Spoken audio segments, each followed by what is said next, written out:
Tom. Joined with Tom just here. Obviously, you know, being on the Red Devil Live podcast. We're going to be trying something different. We're going to be trying to do these like fan cams, so I get you guys on to have your say about it. But anyway, without me introducing Manchester United 3, Brighton 0, and Tom, how are you feeling? Positive. You know, we've just, well, it's just finished now anyway. And, you know, just looking at some of the players in there, you know, Greenwood and the mixture between Pogba and Bruno, it's just that, like your title, obviously, dynamic duo. You know, it's absolutely world class seeing some of the players. You know, we've gone to Brighton the last 2 seasons and lost. And, you know, it's obviously different coming here and winning, but we're playing different, new manager, new tactics, and it's obviously working out a lot better. But in terms of the game itself, you know, I've got to give huge credit to Pogba and Fernandes for obviously linking the play up in the midfield. That's where our chances are created. Matic is, for me, an amazing CDM. He's not exactly been at the races the last couple of seasons, but Matic, you've got to think, when he was at Chelsea, he won Premier League titles, he's won major trophies when he's been at other clubs. You've got to be good to be able to win trophies, in a sense, in that position.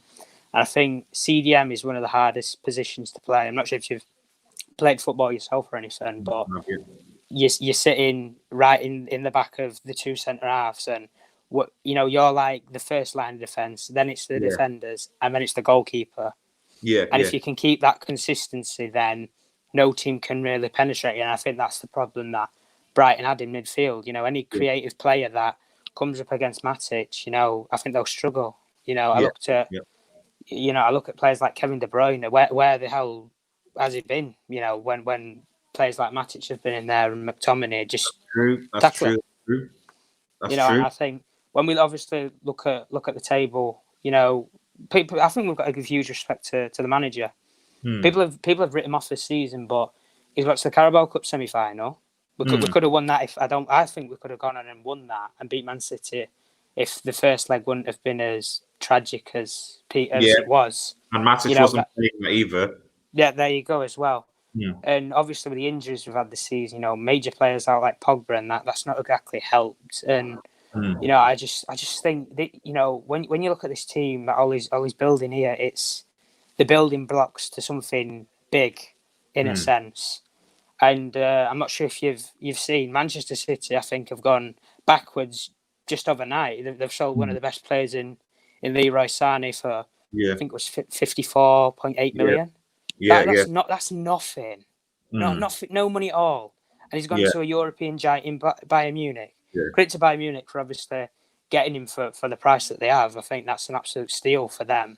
But in particular, I'm not sure if you've seen the news that came out about Jadon Sancho with the 50 mil. I was like, we'll definitely address that, but I just want to ask you one question. So just in a brief sort of summary, because we've got a lot of time. Like, do you see? I guess two questions. Like, do you see the way they're performing now? Do you see Manchester United getting top 4 with the way that we're playing? If you would have asked me that question probably a couple of months ago, I would have said no chance. You know, I didn't really.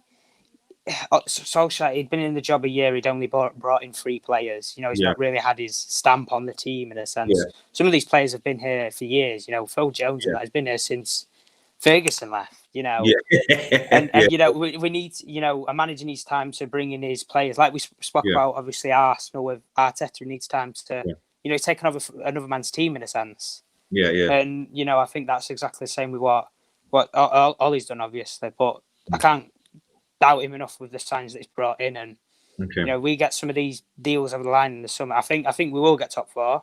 I obviously said yesterday about with Leicester. I just think Leicester are on the decline. Tomorrow they've got I think they play tomorrow, isn't it, against Everton? Playing Everton. Yeah. Everton are a very good team under Ancelotti, very tactical, set up. And, you know, it's the Leicester have the, you know, Ancelotti will put a plan out there to go and obviously. Let's definitely have, I think, the difficult run of games. I think they have Everton, they've got to play Arsenal, they've got to play Spurs, and then they also got to play, amongst other things, they've also got to play us as well. So, you know, last season shootout. We will beat last season shootout. Exactly. Now, lastly, before we wrap up, who's the man of the match for today? Well, I put two candidates forward. I put Greenwood forward for the contribution on the right wing, and I'd probably put Fernandes in there. Okay, fair enough, buddy. Well, thank you, Tom. Like I said, hopefully this will be one of many fan cams we'll be doing future one.